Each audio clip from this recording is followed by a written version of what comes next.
Senhor presidente, quero saudar a mesa toda em nome de Vossa Excelência e também do ministro José Mussi, comandante das forças, mas vou dispensar maiores saudações, até porque a minha fala talvez represente um desabafo mais do que qualquer outra coisa. Eu pedi para buscarem a Constituição do Supremo Tribunal Federal, lá no prédio vizinho, até porque a Constituição da República Federativa do Brasil já não vale mais há muito tempo. E o artigo 142, colhido lá nessa Constituição do Supremo Tribunal Federal, diz o seguinte, presidente: as Forças Armadas, constituídas pela Marinha, pelo Exército e pela Aeronáutica, são instituições nacionais, permanentes e regulares, organizadas com base na hierarquia e na disciplina, sob a autoridade suprema do ministro Alexandre de Moraes. E eu faço essa leitura aqui da Constituição do Supremo, já mencionando que retiraram o resto do artigo 142, que dizia o seguinte: e destinam-se à defesa da pátria, à garantia dos poderes constitucionais e por iniciativa de qualquer destes, da lei e da ordem. Por que eu digo isso, senhor presidente? Porque o que nós vemos acontecer hoje é um desrespeito à Constituição flagrante do ministro Alexandre de Moraes, da Suprema Corte, e a reação das Forças Armadas é de complacência, e do Ministério da Defesa também. Eu gostaria de ver o general do Exército, Tomás Miguel Paiva, ter a mesma veemência de criticar os abusos de autoridade do ministro Alexandre de Moraes, a mesma veemência que ele tem ao falar do custo da refeição dos militares. Na minha visão, senhor presidente, a agressão ao Estado de Direito do Brasil e à Constituição é algo gravíssimo, e é o que a população brasileira está vendo todos os dias. No entanto, o que nós vimos, quando houve ordens de busca e apreensão para fazer fishing expedition, inclusive na casa de generais respeitados das Forças Armadas, nós temos aqui os nomes do Estevão Teófilo, Braga Neto, Freire Gomes, Paulo Sérgio Nogueira, Augusto Heleno. O que nós vimos é que o Ministério da Defesa e o Comando do Exército foram informados antes e consentiram. Está na mídia. Está na mídia. Está na mídia. PF avisou o Comando do Exército na véspera sobre operações contra militares. Como não, ministro? Está aqui. Eu não estou absolutamente desmentindo. Está aqui. Só feito isso. O que acontece é o seguinte: é de praxe, quando a Polícia Federal vai fazer uma operação, avisa antes que vai lá. Ministro, mas se é fake news, tem que botar no inquérito. Vou aguardar. Se é fake news, tem que botar no inquérito. É fake news ou não é? É verdade ou não é, ministro? É verdade ou não é? PF avisou o Comando do Exército na véspera. Não, o ministro, vou pedir desculpa, Marcel, o ministro vai responder em bloco. Vossa Excelência mesmo pediu, e os outros deputados, que nós passássemos para 5 parlamentares até a resposta. Então, eu ampliei de 4 para 5 para dar celeridade. Então, vou pedir também para o ministro. E o pior, presidente, ainda que tivesse sido apenas avisado, depois de realizado, ministro, depois de realizadas as buscas e apreensões completamente ilegais, o mínimo que se esperava das Forças Armadas e do Ministério da Defesa era solidariedade com aqueles que estão sendo perseguidos injusta e ilegalmente. Membros da reserva e membros da ativa que não podem ser presos, salvo em flagrante, inclusive Mauro Cid ainda preso. Cadê a solidariedade institucional? Ou o Exército, as Forças Armadas Brasileiras e o Ministério da Defesa vão corroborar com essa narrativa mentirosa de que houve uma tentativa de golpe. Porque se corrobora, para ter a tentativa de golpe, teve, de alguma forma, a participação do Exército. O Exército está dando tiro de canhão no próprio pé? Senhor presidente, eu acho vergonhoso o que nós estamos vivendo, porque depois dessas notícias que nós vimos sobre a participação do ministro do Supremo, Alexandre de Moraes, autoridades policiais, negando ampla defesa, direito ao contraditório, publicidade e revogando o Código Penal Militar, ou ele ainda existe. Depois disso tudo, nós acompanhamos em todos os meios de comunicação, por exemplo, o Sul, lá do meu Rio Grande do Sul, as frequentes conversas entre Alexandre de Moraes e o comandante do Exército. O Globo, Bela Megalhos, frequentes conversas entre Alexandre de Moraes e o comandante do Exército. Agenda do Poder, comandante do Exército só decide promover general envolvido em investigação após consultar Alexandre de Moraes, que deu sinal verde. É o Alexandre de Moraes que manda no comando? Então é fake news. Pede pra botar. É fake news. Pede pra botar no inquérito para Alexandre de Moraes investigar a Bela Megalha. É isso que o senhor quer? Comandante do Exército consultou Moraes antes de escolher general citar no caso Marelli. Fake news, presidente. Peço encaminhar o inquérito das fake news, que o general do Exército proteja a sua corporação e peça ao ministro Alexandre de Moraes que tome providências. Ou então, o Exército está subjugado ao ministro Alexandre de Moraes e ao STF. O Exército tem medo, pelo que se vê nas notícias. Ou desminta e diga que não. A farda de nada serve, não só do Exército, como das demais forças. Se tem medo de uma pessoa, enfrentem o ditador. Porque a Constituição, até onde eu sei, diz, apesar de eu ter toda a posição ao Lula, que a autoridade suprema é do presidente da República. Mas está aqui. E os fatos descrevem, caro comandante. Os fatos descrevem. Eu não vi nada das Forças Armadas, de fato, dizendo que é irregular e ilegal. Cid está preso. Ilegal inconstitucionalmente. E Vossa Excelência nada faz. O senhor nada faz, nada diz. Eu quero, senhor presidente, dizer aqui que o silêncio fala por si, porque esse assunto já deveria ter sido debatido há muito tempo. O que nós estamos vendo aqui, nesse momento no Brasil, são processos sigilosos, feitos para constranger e intimidar. E eu quero perguntar também, se o senhor se consulta mesmo com Alexandre de Moraes, tem falado com ele, se tem informação privilegiada sobre os processos.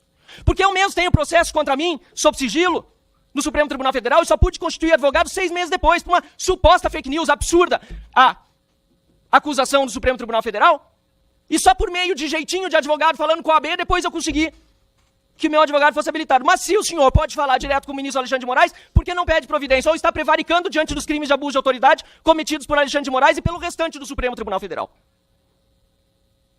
E perdoem a veemência, mas chegamos num ponto no Brasil em que a ruptura institucional já aconteceu. E ver as Forças Armadas nem se pronunciando sobre isso é vergonhoso para o nosso país. Triste, porque eu tenho orgulho das nossas Forças Armadas, eu tenho orgulho do Exército de Caxias, eu tenho orgulho do nosso país e de ser brasileiro. Mas eu tenho vergonha do que eu estou vendo hoje acontecer com generais da ativa, com membros da ativa e generais da reserva, sem a menor consideração das forças a que pertencem. Foi revogada a Constituição da República Federativa do Brasil há muito tempo pelo Supremo Tribunal Federal, e o Exército Brasileiro, lamentavelmente, tem parte disso. E, concluindo, o ministro José Múcio, Vossa Excelência falou, em determinado momento, que, vou ler exatamente, falou, qualquer governo precisa de Forças Armadas. É verdade. Principalmente as ditaduras. Eu quero evitar que esse processo que nós já vimos acontecer na Venezuela e em outros países se consolide aqui no nosso Brasil. Muito obrigado. Meu caro deputado Van Hatten,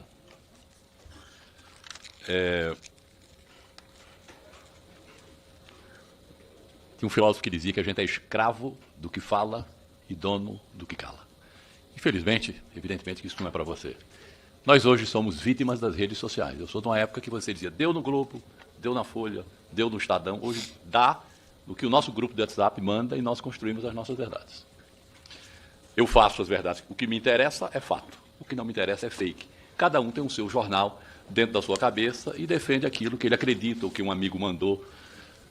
Nós tivemos a mão de Deus quando decidimos lá atrás, com essas confusões todas que nós tivemos em 2023, que tudo ficaria na mão da justiça. Você já pensou se você hoje estivesse nos cobrando aqui que a justiça militar não julgou, não condenou, não fez absolutamente nada? Pra você ter ideia do nosso apartamento dessas decisões, quando aquele hacker disse lá no depoimento que teve no Ministério da Defesa com 4 pessoas, eu por ofício pedi à Polícia Federal, por ofício pedi ao ministro Alexandre de Moraes, quem eram os 4, porque eu queria conhecer. Porque eu sou daqueles que acham que resultado eleitoral promulgado, assunto resolvido, matéria vencida, página virada. Eu nunca perguntei a ninguém que trabalha comigo na Defesa em quem votou. Eu quero que cumpra as determinações e o programa do Ministério da Defesa. Bom, então eu vou, contrastando com o senhor, deputado, vou falar de maneira bem tranquila, tá, para explicar todos os pontos que o senhor colocou nas suas proposições. Primeiro, eu queria falar para o senhor que, pela lei, não cabe ao comandante do Exército, ao comandante da Marinha, ao comandante da Força Aérea, se manifestar sobre decisão da Justiça. Não cabe. A gente vai, através da cadeia de comando, é isso que a gente faz. Segundo, informar a respeito do processo de operação de busca e apreensão. Então, diferente do que está escrito na imprensa, todas as operações de busca e apreensão que ocorreram dentro de área militar, na véspera, à noite, houve uma coordenação da Polícia Federal, um comandante do Exército, sem falar exatamente quem era o objeto da busca, e esses objetos da busca, eles foram mantidos em sigilo, e a solicitação da Polícia Federal foi apenas ter um oficial para coordenar. Só isso aí. Então, as operações de busca e apreensão, quando ocorreram em área militar, todas as operações de busca e apreensão que ocorreram fora de área militar, estavam em sigilo, ninguém foi informado de quem era, como era, onde era, quais eram os atores. Então, houve a comunicação, não nessa, em todas as outras operações que ocorreram, medidas de busca e apreensão, medidas de prisão, medidas cautelares, foi informado na véspera, pedindo o apoio de um oficial, não designava, falava assim, que tipo de oficial? Oficial superior. A gente mandava o oficial superior, foi comandante do batalhão de polícia do Exército. Isso que foi feito. Então não foi informado quem era, quando era, como era, a gente não tem acesso aos autos. Segunda coisa que eu tenho que falar para o senhor, é absolutamente verdadeiro que eu me encontrei com o ministro Alexandre de Moraes. Absolutamente verdadeiro. Olhando nos olhos do senhor para falar com tranquilidade. Como também é absolutamente verdadeiro que eu me encontrei com o ministro Barroso, é verdadeiro que eu me encontrei com o ministro André, é verdadeiro que eu me encontrei com o Procurador-Geral da República, institucionalmente, com todas as autoridades do Poder Judiciário ou ministros de Estado. Relação institucional é do dever do comandante do Exército, absolutamente tranquilo. Toda vez que eu tive dúvida sobre cumprimento de alguma decisão judicial, eu perguntei para não ter dúvida.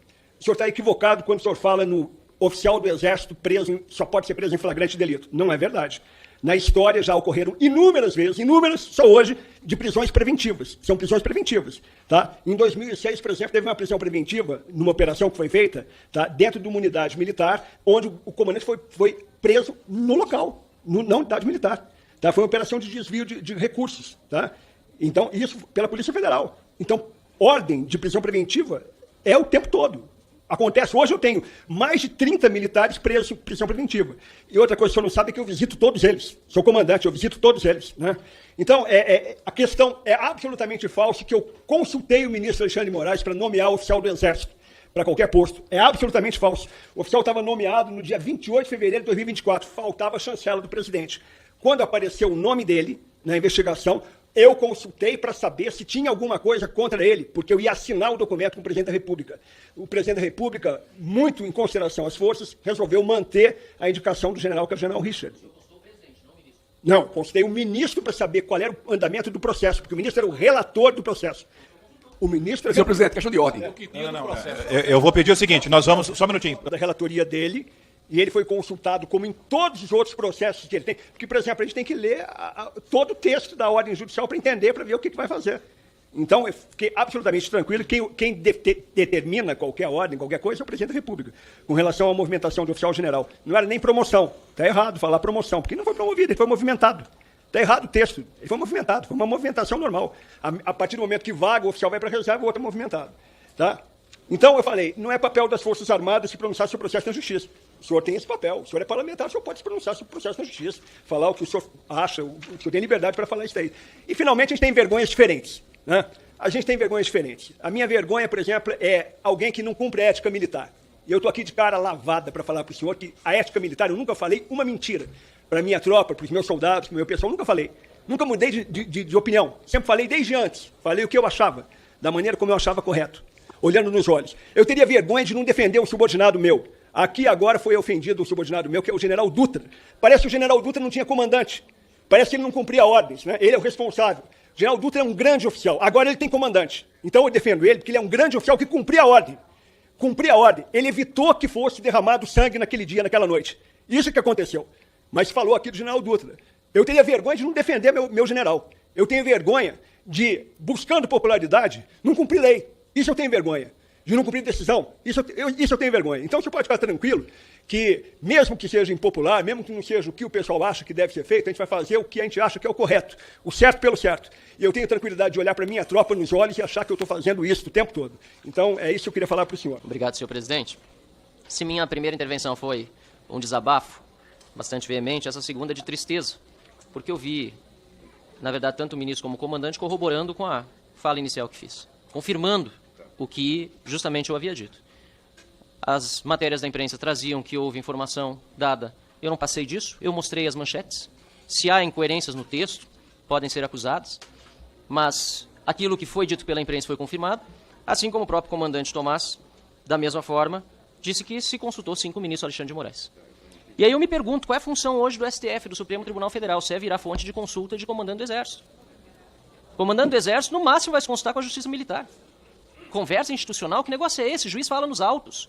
E aí não vai uma crítica, a Vossa Senhoria está atuando dentro. Também vai, de certa forma, mas para atenuar um pouco, vai dentro do que está acontecendo hoje no Brasil. Ministro fala o tempo todo, a entrevista o tempo todo, fala fora dos autos. Torna-se consultor de comandante do Exército. Sobre não promoção, mas remoção. Você tem cabimento um negócio desse? Olha que está sujeito hoje o Exército Brasileiro às Forças Armadas. A sujeição das Forças Armadas hoje não é a lei. Não é a Constituição. Como disse o ministro, ordem judicial cumpre se decidimos cumprir a ordem. O problema é que a ordem judicial é ilegal, deputado Crisóstomo. É inconstitucional. Então o que o Exército está fazendo, o que o Ministério da Defesa está fazendo, é obedecendo a Alexandre de Moraes. É Alexandre de Moraes que manda nas Forças Armadas brasileiras. Não é a Constituição. Não é a legislação, não é a lei que vale. Porque vocês sabem, uma coisa que eu posso dizer em elogio ao senhor, General Tomás, o senhor é inteligente. O senhor é tão inteligente que sabe que o que está acontecendo aqui é uma maquiagem. É um simulacro de devido processo legal. O artigo 69, aliás, do Estatuto dos Militares, diz que é só em caso de flagrante que poderá o militar ser preso por autoridade policial, militar ou civil. O senhor sabe que mesmo o caso, fora do contexto que o senhor citou aqui, teve participação, pelo menos, de coordenação do Exército. Esse negócio de entrar na Vila Militar, como fizeram, para fazer busca e apreensão, o senhor sabe que é absurdo, o senhor é inteligente. O senhor sabe que é ilegal. O senhor sabe que é inconstitucional. E o senhor sabe que está obedecendo a ordem de Alexandre de Moraes, desrespeitando a Constituição. Esta é a situação hoje no Brasil. O senhor tem medo de Alexandre de Moraes. Todos aqui têm medo de Alexandre de Moraes. O general Girão, que é general também do Exército, é deputado federal, diz que tem medo de falar porque a censura hoje é regra. E quem impõe é Alexandre de Moraes. Eu sinto muito vê-lo fardado assim e os demais tendo de ouvir eu dizer um reles deputado federal eleito pelo meu estado do Rio Grande do Sul, a quem represento com muita honra os eleitores, 256 mil que votaram em mim, mas só um deputado federal dentro de 513. Mas eu sinto muito por fazê-lo ouvir de que o senhor tem medo de Alexandre de Moraes. Mas qual é a outra explicação? O senhor é cúmplice? Espero que não. Espero que não. Porque o que está sendo feito, o senhor disse que nunca falou algo contra o subordinado seu. Mas e os colegas de caserna? Um deles preso, ilegal, inconstitucionalmente, sofrendo as agruras do cárcere privado, do convívio com sua família. General Heleno, não lhe comove? Os demais generais, almirantes também. Essa é a situação que nós vivemos no Brasil e desculpem-me as palavras duras que são palavras talvez apenas e quem sabe serei censurado, perseguido, humilhado, não me importa. Não me importa, porque precisa ter alguém para dizer o que está acontecendo. Para dizer, porque saber todos sabem. Os senhores podem até dizer outras coisas. O ministro Monteiro Filho, José Múcio, disse também, né? Dentro da narrativa do governo, entendo, o senhor é parte do governo. Que a polícia do Distrito Federal demorou a chegar. O senhor sabe que não foi assim. A Força Nacional estava parada de prontidão do lado do Ministério da Justiça, não foi utilizada. O governo contribuiu. G. Dias, Gonçalves Dias. Onde viu? Onde está? Ninguém sabe, ninguém viu.